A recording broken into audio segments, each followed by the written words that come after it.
Hi. Guess who's not coughing? You're gonna jinx it, aren't you? I am. I totally just jinxed it. I'm better. Good, you can do the show. Chris is having a day. I'm having a rum and coke. You made me one too. I did. Yours is stronger than mine. I haven't dipped into it yet.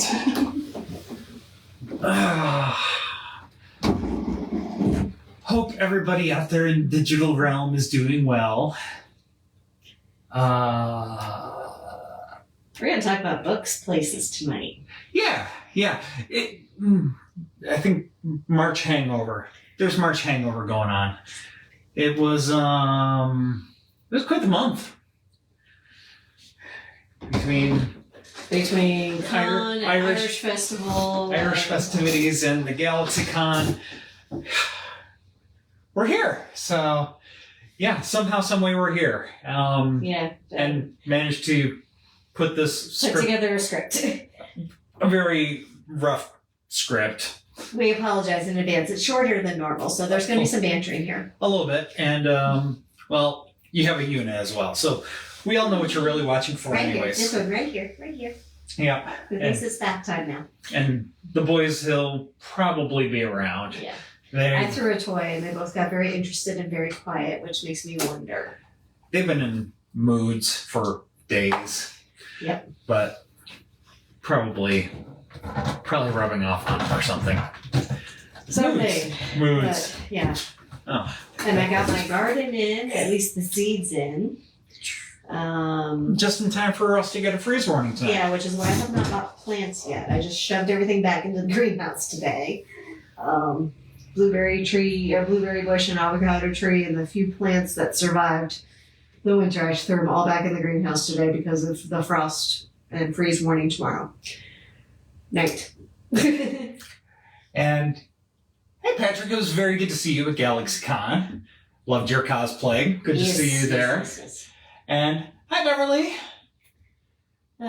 So glad to have you all here tonight for our part 2 of Haunted Libraries. And yes, we are taking some state. Okay, that's gonna bother me. What? Oh, the vacuum. Yeah.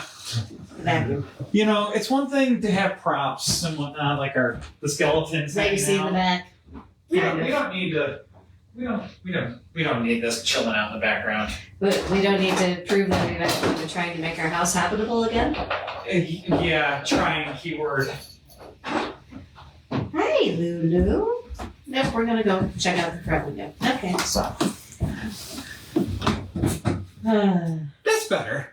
I feel better now about that now. you can see the skellies. Yes, now you can see the skellies without having the vacuum right over your shoulder. It's gonna get me. Oh, yes, and thank you, Patrick. My arm... No, this was Turtletees. Turtletees, yeah. Yep, so who was not at GalaxyCon this go-around. But which was weird. I'm used to seeing them there. They're usually at Nightmare Weekend, so fingers crossed they're going to be there. Yeah, hopefully, because they have some really cool shirts. Yes. We always tend to get shirts when we see them, so we probably need to purge some shirts to make room for more. Probably. But yeah, so just to let you guys all know, we're going to be popping off the states for a little bit to do some countries coming up. In this episode. In this, yeah. We decided to go international with this one. So we got Haunted Libraries International. I have enough for part 3, by the way, but they're all in the States. Yep. But yeah, so... And what else? So we got that for tonight, and... Coming up, April's kind of low-key. Okay. A little kind of sort of. We got a lot of tours going on, but not too crazy. Got a lot of private events going on too, which was wonderful and weird at the same time. I'll take it. We'll take it. I'm not going to say no. All right, you're fixed. I'm fixed, okay. Just so you all know what's coming up after this, on the 21st, we're going to be doing Haunted Celebrities Part 2. This includes some celebrity hauntings, but also hauntings that have occurred to celebrities. Yep. So. Hauntings that involve celebrities in some way, shape, or form. And then we're going to, for Cinco de Mayo, go to Haunted Mexico. And I got to tell you, I'm trying really hard not to go down the cryptid road here. Well, there's a lot of cryptids, some of which we've talked about.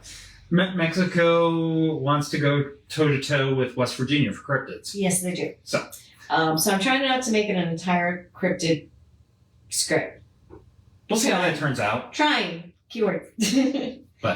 And we have Nico here. You guys say hi. You're going to be good. But He'll last for 5 seconds. yeah. All right. So shall we? Yeah, let's go ahead and dive in. And hello, Roberta. Glad you could join us tonight as well.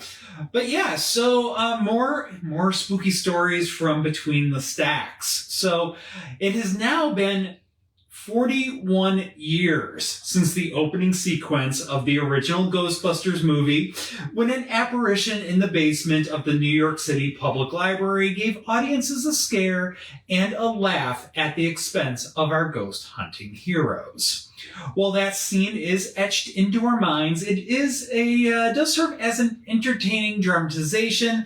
It also serves as a reminder that ghosts and libraries do, in fact, go quite hand in hand. So, in this case, we're going to go ahead, variety of libraries, or bibliotecas, if you will, from distant shores and their spirits that call these locales their home.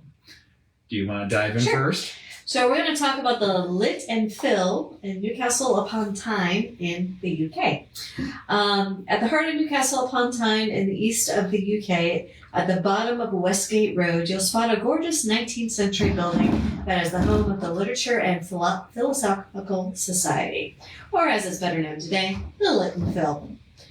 In a prime example of stacking history upon history, the building stands on part of the nearly 1900-year-old Hadrian's Wall. Yes, we are talking that Hadrian's Wall. The Lit and Phil is part of the largest independent library outside of London and serves as a reference library for the entire community and a lending library to its members. Founded in 1793 as a conversation club, more than 50 years before the London Library, the annual subscription was only 1 guinea. The Lit and Phil Library contained works in French, Spanish, German, and Latin, and its members debated wide ranges of issues, but religion and politics were prohibited. I like this place already. Smart people, women, were the first admitted. And there we go. Will you go? I will address referee? this. Go referee. Lulu's on her way too. As we said, cat moods. So many cat moods. Okay, going back. Women were first admitted to the library in 1804, and it would have been better if they had been allowed on day one, but not too bad for the era, and better late than never. During the 19th and 20th centuries, the Lit and Phil was a host to a long list of intellectuals. Engineer and inventor George Stephenson showed his miner's lamp there, and in 1879, Joseph Swan demonstrated his electric light bulbs. The Lit and Phil building became the first public building to utilize the revolutionary form of illumination. In 1800, the Society received the country's first specimens of wombat and duck-billed platypus from John Hunter, the governor of New South Wales, an honorary member of the Lit and Phil. Between 1822 and 1825, a baby girl. The current home of the Lit and Phil was constructed on the Westgate Road. It still boasts many of its original features, including ironwork, second-floor galleries, its beautifully functional facility that brings joy to bibliophiles, historians, and architecture buffs alike. A small wonder that some of them have decided to settle in for the long haul in the afterlife. Yeah, Moods. Okay, now I can adjust. Since I don't have a cat in my lap. Okay. According to paranormal investigator Steve Watson, the co-founder of Ghost, and that's all in caps, Northeast, and author of Paranormal Newcastle, over 16 ghosts reside at the Lit and Phil. Now, their northeast is the northeast of England. Yes, so way up. So yeah, you have to think in international terms here. Way up. Yeah, we're not talking northeast New England. We're talking northeast of England. Yeah. Which includes Scotland. But I digress. You can. All right. Where did I go? Many of the entities seem to be lingering employees of the Lit and Phil that are not quite finished working amongst the tomes. There is a woman in the basement that continues to move the shelves. People report hearing her voice and footsteps down there. Another basement ghost is an aggressive man who bangs on metal pipes. I'm not quoting the 70s song here. Knock 3 times. Yes, I am. You just went there. I did. I went there. Okay. Whether he's attempting some heavy-handed maintenance or is rebelling against being told to shush one too many times is anybody's guess. Vanessa Histon, a writer in Newcastle, believes that one of the spirits at the Littenfell is T.H. Marr, a sub-librarian who worked there between 1893 and 1930. It seems that Marr still takes the quiet of the library seriously, as their disembodied will gently chide people that talk too loudly. Histon has also spoken with employees at the Littenfell and recalled the chilling encounters over the years. One case, caretaker reported hearing the sounds of pages turning in a cubicle in the reading room. The caretaker looked to see who it was, but no one was there. Others in the reading room have reported heavy, lingering presence, as if somebody is standing right behind them. The catch? They were sitting immediately in front of a bookcase. Perhaps someone is guarding the books that they consider to be their own. Another encounter, a librarian was preparing to lock the library for the night when she encountered an assistant. The assistant was deeply shaken and reported a strange presence in the reference room. The librarian tried to reassure her, but as they passed the reading room together, the librarian felt the presence as well, and a shadowy figure loitered in the space. I'd say they quickly two-timed it out of there. Yep, no. Library is yours. Read all the books you like. Yeah, we'll just catch put you. them back on the shelves. We'll catch you in the morning. Amongst the other spirit that Steve Watson believes resides here is a witch finder that wanders the balcony of the main library in a dark hooded figure. Watson suggests this might have been the 17th century witch finder that condemned 15 Newcastle witches to death in 1649. Given the timing of this witch finder would actually predate the building, leading to the question of whether he could be attached to the land. With so many spirited experiences, it's of little surprise that the living are clamoring for more information. Luckily for those paranormal enthusiasts, the library has been organizing their own haunted Littenfell tours, and they're very popular. They usually sell out pretty quickly, so if you want your turn touring this haunted locale, keep an eye out on the Littenfell event website and book your tickets immediately. Yep, I still want to go. I think the next one, I think it was near the end of May or maybe even in June. Mm-hmm. But it is on the calendar, so they are still offering that. Nico is special tonight. Yeah, I think he might have damaged himself on the last download that he got for the mothership. Yeah. Okay, so I want to preface this next one because we are going to Oxford. And the first college we're going to talk about, again, next week, or on the next show as well. I broke up the stories here because, yeah. You did? Yes. Okay. Hopefully. There's a celebrity that haunts this college as well. Okay. All right. So that story went to the next script. Okay. Good. So that I did not bring a celebrity into the script. No. I specifically moved it. Yeah, but did you read it after I edited it? Did you? No. I did not pull anything in from the celebrity script in 2 weeks, I promise. Okay. I don't think. All right, so Oxford. It does rightly enjoy global acclaim.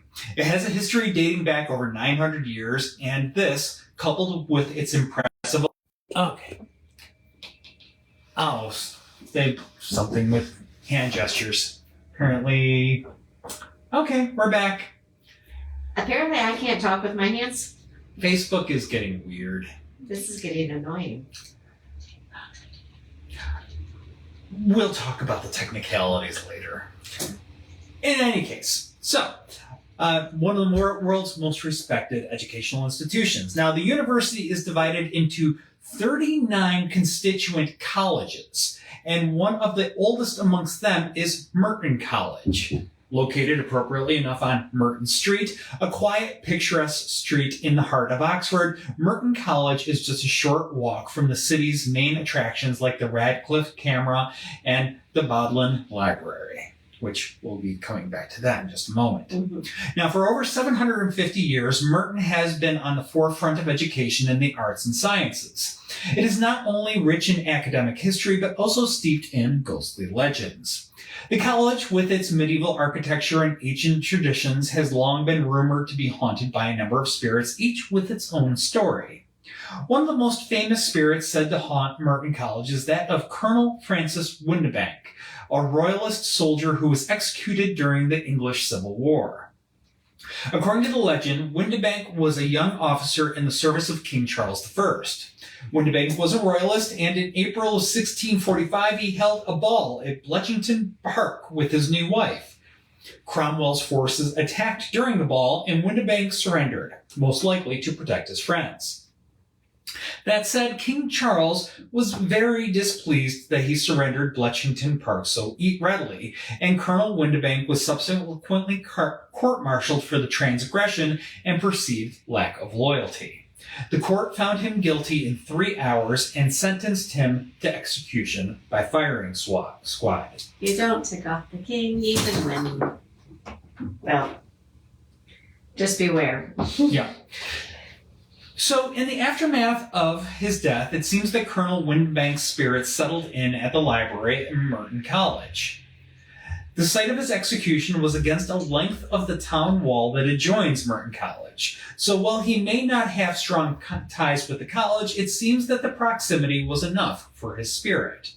Windibank also wanders the execution site as well as the college grounds, particularly near the Merton College Chapel and Fellows Garden. Students and staff have reported seeing a ghostly figure dressed in 17th century attire wandering the grounds in a state of despair. The figure is often described as pale and solemn, his presence evoking a sense of sadness and regret. People who have encountered the spirit in the library have noted a particular oddity about their encounters, in that the spirit seems to be exceptionally short. In fact, he seems to be roughly cut off at the knees. It seems that since Colonel Windibank's time, a renovation of the library raised the floor by about 10 inches, and the ghost is completely oblivious to this adjustment, carrying on in his original time and space. Despite the ghost's somewhat downtrodden demeanor, some can't help but to get a little bit of humor in this little haunting detail. Even more amusing is that below the library is a grand dining hall, and some have reported seeing the feet of the spirit dipping down through the ceiling. I would just totally be amused if I was eating dinner and saw feet on the ceiling. Yeah. Now that said, not every encounter with Colonel Windibank's spirit is quite so passive in nature. One student recounted the following tale. The only time I thought I had encountered a ghost was at Merton College in Oxford when I was studying for my degree. It was Trinity term, exams were looming, and I was spending a lot of time in the library. The library was magnificent and retains the charm of the medieval time period in which it was built. Dark wooden bookshelves and desks line each side of the central aisle. The walls and ceiling are almost completely paneled in oak, a Tudor rose, the arms of Henry VII set above a thick oak door. Stained glass windows are positioned high in the tall walls, but it was dark that night when I arrived to study. As I walked through the room, I glimpsed a figure seated at the far side of one of the desks. I could only see his top half. He had a dark beard and pale, narrow features, but I quickly looked away as I did not wish to intrude on someone. I assumed to be one of the college fellows. We were the only people in the library, so I seated myself at the other end and began my work, occasionally overpowered by the musty aroma of the antiquated books. I was pretty engrossed in my study, so I was slightly jolted by the opening creak of the thick oak door and its subsequent slam shut as someone entered the room. It was my friend, Sam, who had come to find me. Sam loudly started to tell me that he had been in the King's Arms, a pub not too far from Merton, so I indicated to him to lower his volume as it was too loud for the library. Just as I made this gesture, we heard what sounded like someone nearby muttering the words, "The King." Sam's expression dropped. He looked at me and blurted, "Who said that?" I replied that it could only be the fellow sitting across the room, to which Sam replied, "Where?" I leapt up and walked over to the part of the room where I had seen the figure sitting. It was empty, as was the rest of the library. I told Sam when I entered there had been a middle-aged man with a long, dark beard sitting at one of the desks. It would have been almost impossible to enter or leave the library without drawing my attention due to the heavy oak door and my position in the library. Sam and I had been warned that the library was haunted, a claim we had not taken seriously nor paid much attention to. But now we were trying hard to remember further details. On leaving the college to go to the King's Arms, we passed the night porter at the lodge and told him of our experience in the library. He was quite matter-of-fact as he told us it was probably the ghost of Francis Windibank, a royalist soldier who had been executed by firing squad against the length of town wall abutting Merton College. At the moment of execution, Windibank had apparently bared his chest to the muskets and exclaimed, "God save the king." The porter went on to say that those who have seen the apparition said he walks around the library on his knees, although it is more likely that the ghost is actually walking on the original floor before it was raised. Sam and I returned to the library many times, but neither saw nor heard Francis's ghost again. So we mentioned we were going to go back to the Bodleian Library. It's the second library at Oxford that is haunted. It's a short walk north of the Merton Library. And a quick point of order, today the entirety of the library network at Oxford is known as the Bodleian Library. But for the sake of the story, we're referring to the original Bodleian Library. And it serves as the central hub of the modern network. The Bodleian Library has a complex history dating back over 500 years, with the foundations of the current iteration taking shape in 1598 by an extensive restoration carried out by Sir Thomas Bodleian. In the centuries since, the library grew steadily into the impressive institution that we know today. With that extremely brief overview of the library's origins, let's take a deeper look at one of its haunting chapters. Yeah, I'm summing up almost 900 years of history in about 30 seconds. Yeah. Yeah. There's a lot. Yeah. During the English Civil War, Oxford was, of course, home to King Charles I, and a city that could be considered a royalist stronghold. With its strategic location and wealth from the colleges, it seemed appropriate for the king to reside here. Whilst here, he turned the Christ Church College deanery into his palace and held sessions of counter-parliament in its great hall. After 7 years of fighting between Charles's supporters and Oliver Cromwell's parliamentarians in the Civil War, Charles was eventually defeated and imprisoned in 1646 at Hampton Court Palace. When he was convicted of treason in 1649, he was given the death penalty and executed outside the banqueting house of Whitehall. Now, it's believed that the spirit of King Charles has returned to the city he loved, Oxford, and more specifically to Christ Church College. However, there have also been noted sightings of him in the Bodleian Library. This is rather fitting location, as whilst in Oxford, the king was denied leave to borrow books from the library in 1645. In an act of rebellion, people say he now torments the library, sometimes with and sometimes without his head. He has been seen running around in the upper reading room at night, pulling books from the shelves, reading one line, and then placing them back in a never-ending game. Then there's another library at Oxford that's haunted. Let's just say there's a lot of them at Oxford that's haunted. Makes me want to go to school there. We have the Laudian Library at St. John's College. Again, during the time of the English Civil War, the Archbishop of Canterbury, William Laud, was a religious advisor to King Charles I during his residency. Laud, who was born in Oxford and educated at St. John's College, spent much of his career devoting himself imposing unity on the Church of England by implementing a series of reforms that persecuted and attacked the Protestant practices of English Puritans. In 1644, during the midst of the Civil War, William Laud was formally tried for popery, tyranny, and treason.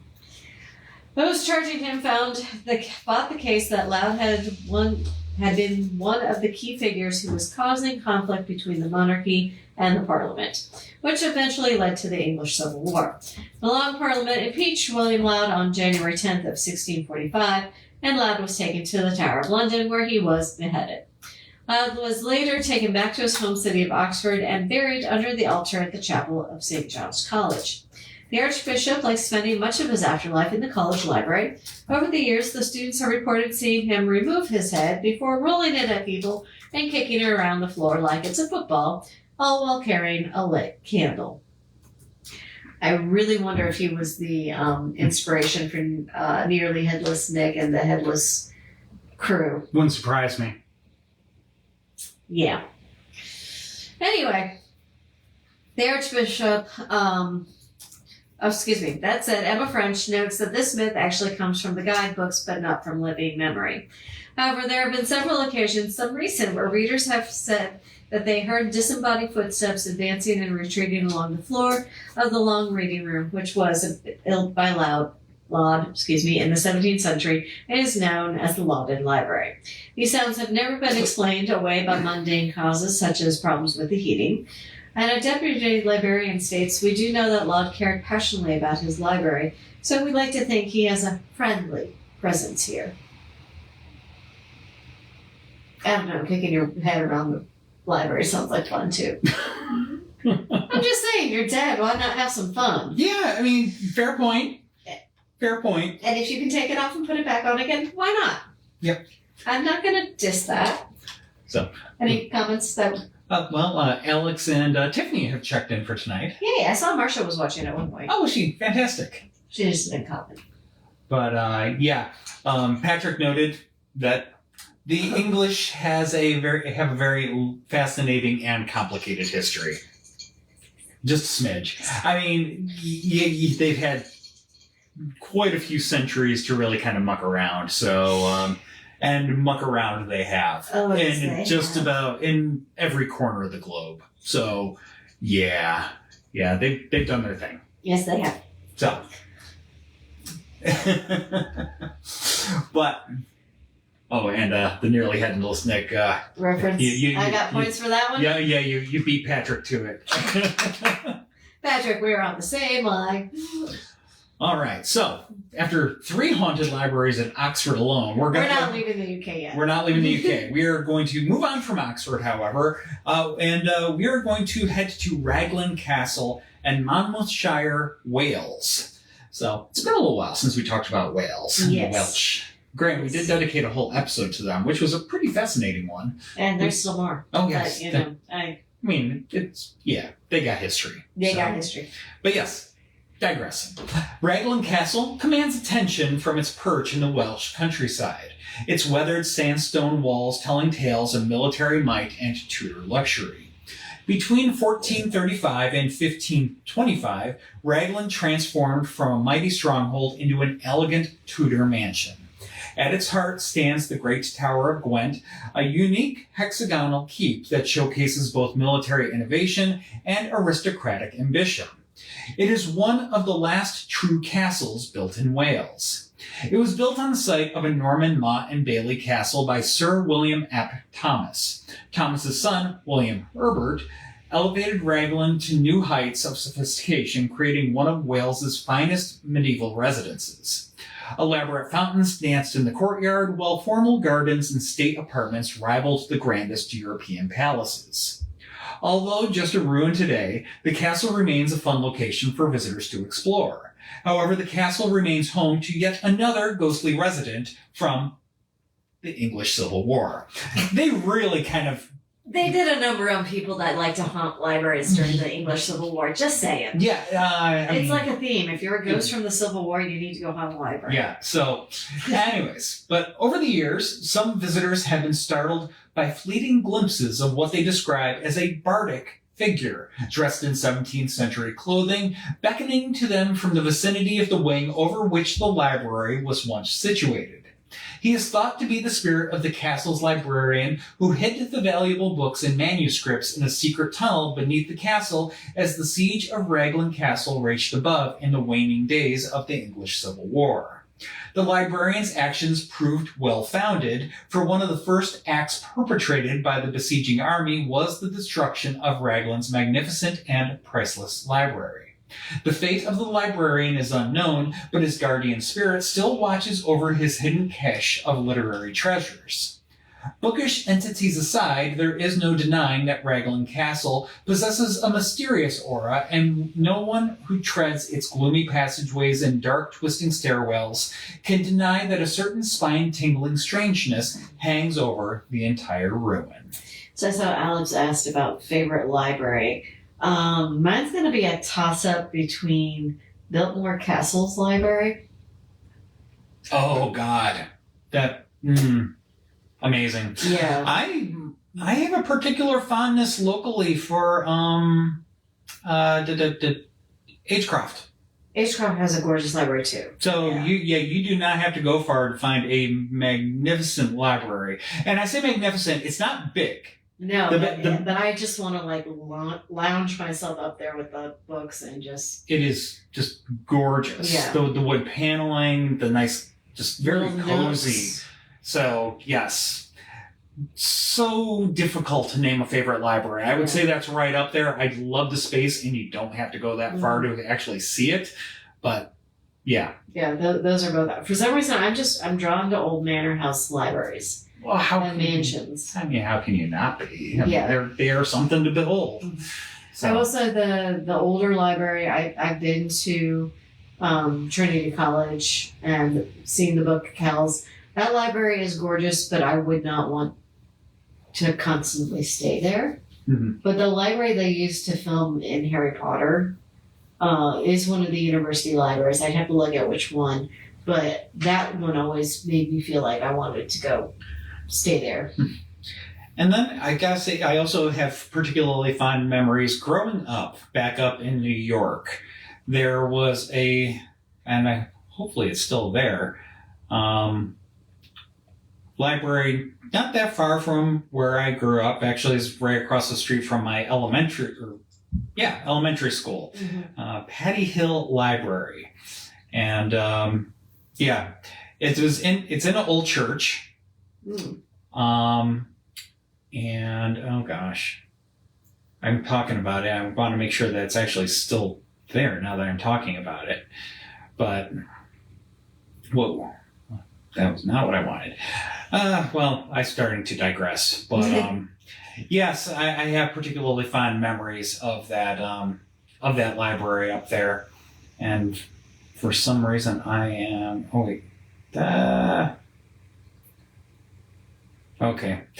My Google's messing with me. Anyways, nice and cozy in there. Nothing particularly fancy. I mean, when they renovated it into a library, they renovated it into a library. So the inside is very library-esque, if you will. Yeah. But I have nice fond memories of the place. I would say Middlebury College in Vermont. My debate team in high school did a lot of research there for our various debates that we had to go to, and I really enjoyed their library too. Might not be a library anymore. Oh, no. The building's still there, but it might not be a library anymore. It's a shame. It is. But we have more libraries to talk about. Yes, we do. I digress. But all right. So yes, for this next one, we are going to return to the Americas, but as we mentioned, we are not going to be covering any libraries in the United States. So that South America. Yeah. Well, no. We're going to the south of America. Yeah, south of America. So we're going to head to our neighbor to the south, Mexico. In the south of the country, to the west of Mexico City, we can find the city of Morelia, the capital city of the Mexican state of Michoacan. The Biblioteca Publica Municipal Morelia, or Morelia Public Library for us English speakers. This is the reason why I gave it to him. He could practice his Spanish. Yeah. Is known for its rich history, stately beauty, and, well, creepy ghosts. The construction of what was once the Convento de la Compañía de Jesús, or the Covenant of the Society of Jesus, began in 1660 by decree from the Jesuit bishop Marcos Ramirez de Prado. It included the Jesuit college in addition to a church. Following Mexico's reform laws during the mid-19th century, a majority of the country's convents became property of the state. Many were transferred into museums or other public irreligious institutions. In the case of this former convent, the collegiate building would be transformed into the current cultural center known as Palacio Caballero. However, most of the temples joined to these convents would continue to be used by the church for religious services. Most, but not all, that is. The state of Michoacan presents several interesting exceptions to this tendency, particularly with the transformation of former church buildings into libraries. This is the case not only with the public library of the Universidad Michoacana Morelia, but also the Gratuitous Bocanegra Public Library in nearby Patsquiro. In the case of the former Temple of the Society of Jesus, its transformation into a library was completed in 1930 as an initiative by then Governor of Michoacan, Lázaro Cárdenas del Rio. Cárdenas would become the President of Mexico 4 years later with significant support from the population of his native state, thanks to public works such as this library. In the early 1950s, further artworks were added to the library in a series of murals by 3 United States artists that included R. Hansen, Hollis Howard Holbrook, and Sheldon C. Schnonenberg, as well as Mexican artist Antonio Silva Diaz. A total of 6 murals adorn the walls of the library, decorating the space between the shelves that hold nearly 23,000 volumes. Now, just because this building was turned into a library in 1930 doesn't mean it keeps away those who wanted to keep company with Jesus. For years, library visitors have reported a nun dressed in blue, paralyzing them momentarily with her ghostly presence. She seems to be an exceptionally long-term resident of the building, as reports of her presence date all the way back to the 16th century. Staffers haven't shied away from discussing the presence of the nun, along with some other spirits that linger here.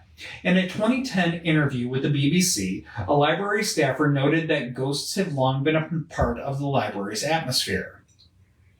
The staffer, Maria Abigail Gonzalez Ojeda, spoke of the numerous encounters that have been had by both staffers and visitors alike, adding that the spirits have been credited with turning on some of the library and office machines, and had even gone so far as to touch a former employee. So if you want to brush up on your Spanish language literature, get a good look at some historic Mexican architecture, and maybe even chance a ghostly tap on the shoulder, a visit to the Morelia Public Library might be the perfect place for you to put in on your spirited agenda. There. Tongue twisters. I'm sorry. That's okay. You did a whole lot better than I would. I did it to myself. All right, so now we're going to go up to our northern neighbor, Canada, specifically the Grange Library at the Art Gallery of Toronto. More specifically, this is specifically the oldest part of the institution, the Grange, that we're looking at. It's a historic manor in downtown Toronto that's almost as old as the city itself. It was built in 1817 as a private residence in the Georgian style, and it has seen numerous drastic changes over the years.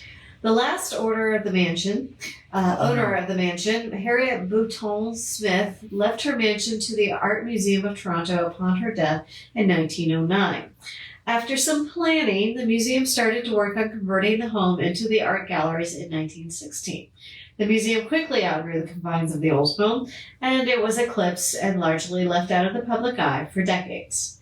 Today, the home has been revitalized as a museum exhibit space and a members' lounge. It closely resembles how it would have looked as a private home in the 1830s, adding a historical shine to this institution of the arts. This includes a historic home's library space. In the libraries, some spirits of the old home's past seem to hang around. There have been many sightings over the years, the most common one being that of a gentleman in a yellow velvet coat walking through the walls where doors would have stood in the manor's original blueprint. Many have suggested that this yellow-coated man is the Grange's former butler, William Chin, who retired after 50 years of service by leaving a note that stated, "Left dear old Grange at 1:00 p.m. to be a wanderer." Where he may have wandered for the rest of his mortal life, well, let's just say his afterlife has brought him back to his place of work. Numerous other apparitions have been seen throughout the home, including on the staircase, in the bedroom on the second floor, and in the kitchen. It seems that despite having left its residential life behind several generations ago, some of the people who dedicated their lives to the place still linger on in this historic property. Dun, dun, dun. Dun, dun, dun. And now we're going to go way, ways away, a place we hope to go to someday. Heading down under. We actually just had Underwear's just moved here. Yes. So, yes, down under the heart of historic Melbourne. Yep, Melbourne, Australia. Yep. So, way a ways from here. And at the heart of the city stands the State Library, Victoria. Established in 1854 as the Melbourne Public Library, the State Library Victoria is Australia's oldest public library and one of the first free public libraries in the world. Library trustees were appointed, and they immediately announced a competition to design the building. The competition was won by Joseph Reed, the architect of many of Melbourne's notable buildings. Under his design, the library buildings were to be built in several stages. The first library building opened in February of 1856 during the Victorian Gold Rush, and it was decided that admission to the library should be free to all persons over 14 years of age. The library would continue to evolve and expand for decades, with the impressive dome capping La Trobe Reading Room, which opened in 1913. The founders believed that access to knowledge was critical for the development of a civil and prosperous community, and created the library as the People's University, a place of learning and discovery for all Victorians. They also charged the library with preserving Victoria's heritage by collecting items of historical and cultural significance for future generations. Each year, the library adds more than 70,000 heritage items to its rich collection, and they also run an ambitious program to digitize their vast collections. Amongst its impressive collection of 2 million plus books, historical artifacts, and its own architecture and history, there is still room for some resident ghosts. The ghost of an elderly female librarian named Grace has lingered in the arts section since the 1970s. She seems to have some musical inclinations, as she is credited with playing the piano and with starting cassette tapes when no one else is around. She continues to keep an eye on the place and make sure that a more combative specter who roams the southern end of the closed arts stack stays in his place. The music room is frequented by a neatly dressed neatly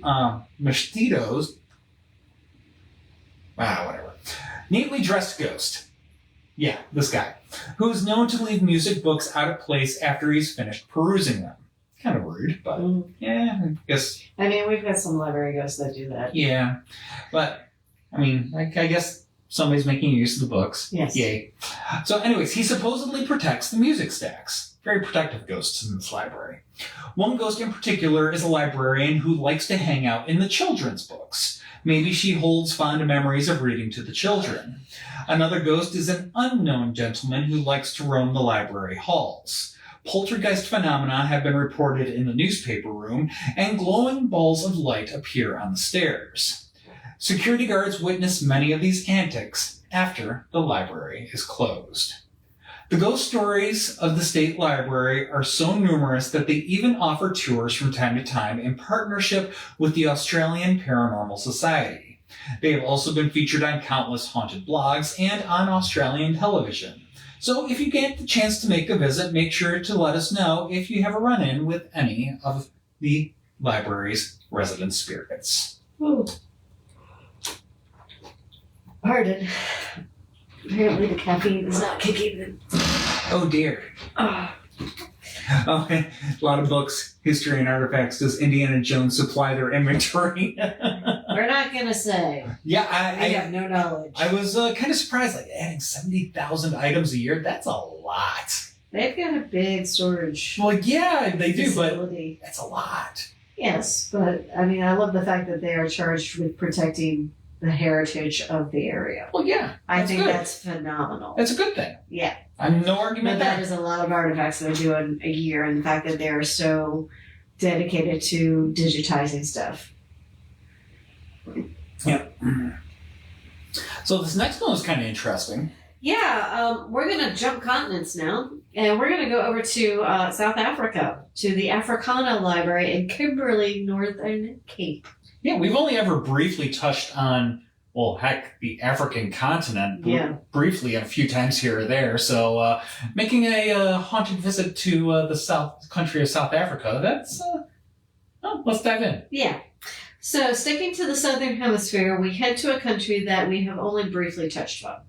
In the midst of the sprawling, sparsely populated province of the North Cape, we have the capital city of Kimberley. With a population of just under 100,000 people, Kimberley is also the largest city in the province, making it just large enough to boast some notable amenities, but also small enough to reinforce the point that this is the wilds of the African continent. For its relatively small size, the city of Kimberley was the home of some notable firsts. It was the first city in the Southern Hemisphere to install electric street lighting in 1882. And the only the second in the world. Second. Sorry. So it was the first in the Southern Hemisphere. Only the second. Only the second in the world. Typo on my part. Second to Philadelphia. Yeah, second to Philadelphia. It was also the home to the first stock exchange in Africa, which opened in 1881. And with this momentum and investment in the community, the Kimberley Public Library would open in July of 1887. In 1984, the public library would be converted into the Africana Research Library, which has since become one of the finest research libraries in Southern Africa. Its collection consists of books, manuscripts, maps, photographs, and other documentary material on Kimberley, the Diamond Fields, Northern Cape, archaeology, and geology, and many thousands of items celebrating the region's past and its role in the history of South Africa. Amongst the volumes and records of this library resides the restless spirit of its first credentialed librarian. While the library was constructed in the 1880s, it wasn't until August of 1900 that the city was able to hire a credentialed librarian in the immediate aftermath of the siege of Kimberley during the Second Boer War. Bertram Lysette Dreyer had been educated in Whitechapel at the Whitechapel Foundation School at King's College before proceeding to the War Office as a junior clerk. Later, he became a student at the Toynbee Hall, Whitechapel, and was appointed an assistant librarian in the Whitechapel Library. In 1888, he joined the Kensington Public Library. In 1889, was appointed sub-librarian in charge of the Brompton branch. This appointment he held until his departure for Kimberley and South Africa. In Kimberley, Dreyer proceeded to carve out a niche in the library history of South Africa by introducing the Dewey System to complete the scientific section of the library in 1903. The first such library to use the Dewey System is what is now recognized as the library classification of books. Dewey Decimal System. Dewey System. So, kind of fallen out of favor in favor of the digitized catalogs these days, but yep. Anybody who grew up like when we did. Yep. Gen Xers, we Dewey Decimal. All the Deweys. I have paper cut memories from going through those files. Yep. But, yeah. All right. It's been a minute. All right. He was first and foremost a professional librarian, according to Fabe van Niekerk. This was evident in his authoritative action of weeding redundant stock, restoring the old and valuable leather-bound books, and implementing a card charging system for the library and classifying the library stock.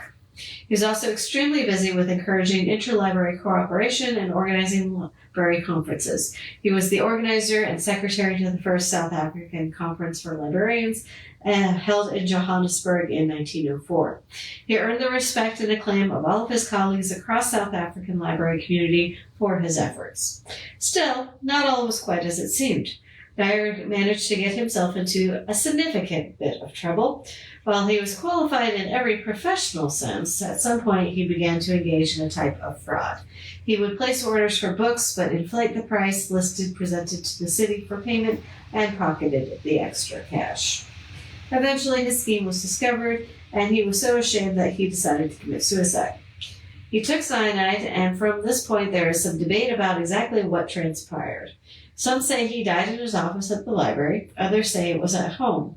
Regardless, his spirit has settled in at the library that he had put so much effort into. Visitors report seeing a ghost of a man in Edwardian attire floating up and down the halls of the building. Some have observed him rearranging the books on their shelves, and others claim they're having trouble locating a particular book.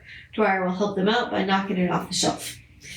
All very much in the character for Dwyer, who truly loved his work at the library, no matter what financial impropriety that might have transpired. Yep.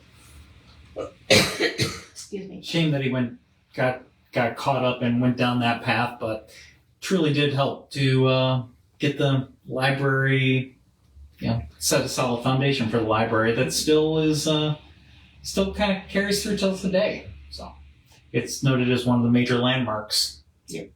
Do you have the picture? I do. Okay. That's why I was playing with my phone there before. I know I downloaded it somewhere before too, but I don't know. Okay, so I have it. You're going to upset a buddy. Oh yes, he's going to have to deal. Okay. But Patrick's been to Johannesburg. Woohoo! Interesting blend of European and African influence. Ooh. Yep. So I have friends who are from Africa and also who have done the study abroad, but they were in Kenya. Yep. And so the Boer War that we referred to there near the beginning of the story, the one that where Librarian came in immediately after the siege of Kimberley. So the Second Boer War, there was the English, who of course wanted their influence over this section of the African continent, largely in conflict with the descendants of the Dutch colonists that now they had been there for generations, because the Dutch moved in there doing their own thing. Colonization. Yes, colonization, all the way back in like the 1600s.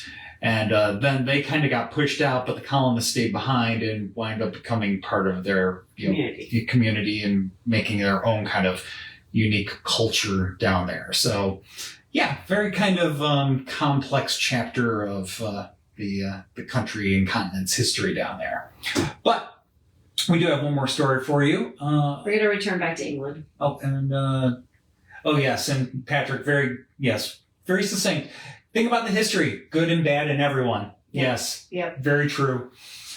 So, full circle. Bring it back to England for one last story tonight. Because England has a lot of haunted libraries. Yep. Okay, so this is the library at Combermere Abbey. Now, the library isn't particularly well known for apparitions, mysterious footsteps, or disembodied whispers. Rather, it is notorious for a singularly chilling photograph that was taken in 1891. The story starts with the second Viscount Combermere, a military man and politician who served his king and country for most of his 73 years on this earth. It would not be old age that took the Viscount to the grave, though. In October of 1891, he would be run over by a horse-drawn carriage in London, resulting in a fatal coronary thrombosis, which is basically blood clot to the heart, in his home about 7 weeks later on December 1st of 1891. Those silent killers. Yep. So, basically ran over his legs, messed him up really good. Gave him a blood clot. And blood clot broke loose, got to his heart, and that was it. Mm. So apparently up until that point, he seemed to be recovering okay, but silent killers. Yep. So a few days later, during the Viscount's burial, his sister-in-law, Lady Sybil Corbett, decided to take advantage of the empty home while everyone, including the waitstaff, were out attending the Viscount's funeral. It was still the early days of photography, meaning that extended exposure times were needed to capture images. The coming and going of people during the exposure could easily ruin an image, so the ladies set up the camera in the impressive Abbey library before the funeral to try and capture a flawless image of one of the Viscount's most favorite places. After the funeral, Lady Corbett returned to back up the camera and take the plate for development, having no idea what she was about to unleash on the paranormal community. When the plate was developed, the transparent image of a man appeared in the Viscount's most favorite chair. See if I can do this. And I will also make it a point to post it in the chat later. Post it in the chat later. But, oh, shoot. How did I do that? Of course I didn't. There we go. Try this again without my thumbs getting in the way. So, that is a picture of the library overall. And I'm going to go ahead and zoom in. Chair on the left-hand side. Can see what looks like a gentleman sitting there in the chair. And again, I will go ahead, I'll post a link to that for everybody's benefit to get a little bit of a better view, spend a little more time perusing the photo. But the Viscount Combermere's children and the house staff alike noted that the apparition looked very familiar to the recently departed man. Some have tried to dispute the validity of the photograph, stating that due to the long exposure of the shot, a man sitting down for a moment and leaving again would produce a transparent figure. And while this is true, it has been fiercely denied by many who know the Viscount. For her own part, Lady Corbett, always open to theories, noted that this could be a possibility. However, there were very few men in the house at the time, as most were attending the funeral. And the clothes worn by the men who were at the house looked vastly different to the outfit in the image. So we will leave you tonight with the question of, what do you think? We'll leave a link again to the photo for you in the comments so that you can have a closer look and chime in with your own thoughts. But so that is our last story for tonight. As we said, in 2 weeks we're going to do Haunted Celebrities Part 2. And then we're going to start diving into some more countries. Chris and I have a rather large trip planned at the end of the month, and we want to start doing a little research so we can bring you guys some fun little TikTok vlogs or Instagram vlogs. as we do. As we do. So, And Chris is sending the link now. Yeah, there he is in the chair on the left. Pardon. And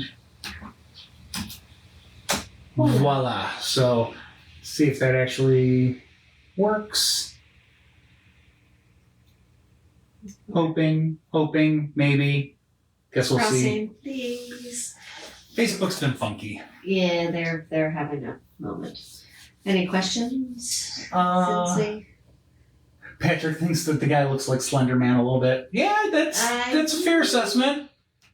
And okay, so the link posted, you will have to follow said link, it looks like, to actually catch a glimpse of the photo, but let me see, hopefully it works. What were you saying about us doing what? Ah, yeah, there. Perfect, there it is. Okay, so that's a good one. And it even closes, like underneath it does show some close-ups of it, so. Yep. But, yeah, he does look a little like Slender Man. Uh-huh, I can see it. So fantastic. Oh, and thank you, Roberta, for confirming that that wasn't just for me that it worked for. So, and Alex, thank you for tuning in as well. Always happy to go ahead and share some more spooky stories with everybody. Absolutely. So 2 weeks, celebrities. Part two. And then Haunted Mexico for Cinco de Mayo. Yep. And then we're just double checking on an event that we may be at. We might have to adjust a schedule in June. Yeah, but, you have, tentatively. Tentatively, yeah. We have Haunted England Part 2. But it's after that. It's after the 2nd. Yes, when it starts getting into June. So, yes, we will see what time brings. Yeah. But, yeah. But we're hoping we'll have an event for the tourism board one night that will be on one of our scheduled nights, so we might have to play a little bit. Yep. But all the same, thank you all so much for watching tonight and dealing with our words. Our words, our technical difficulties, our spicy cats. Who are now sleeping hardcore. Yeah, where Una got chased off. Poor baby. But yeah. They have been something else. Nico here is, even though he's the wrecking ball, and He's got a gouge right there. yeah, he's been getting his He starts a fight, he apparently does not finish it. Yep, getting his fuzzy behind handed to him in big time. Yeah, he's missing tufts of fur and all kinds of torn up. All sorts of scabbers. He's turning into a little boxer beaten up man. Yeah, but yeah. So yes, and we do love the cats. With all their antics, we do love the cats. Yes.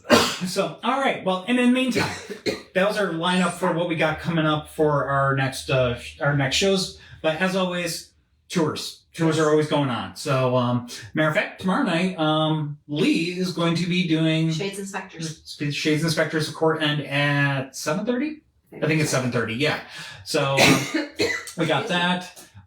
You and I've Mark, got a private event on Wednesday, so there's no public tour Wednesday, but then we got all kinds of stuff coming up. So stay tuned. Thank you for watching, and Wrong pipe. Oh, just the wrong pipe. Wrong pipe. Yep. Closies. But anyway, what do you say? Cheers, everybody. Cheers. We'll see you later. Have a good night.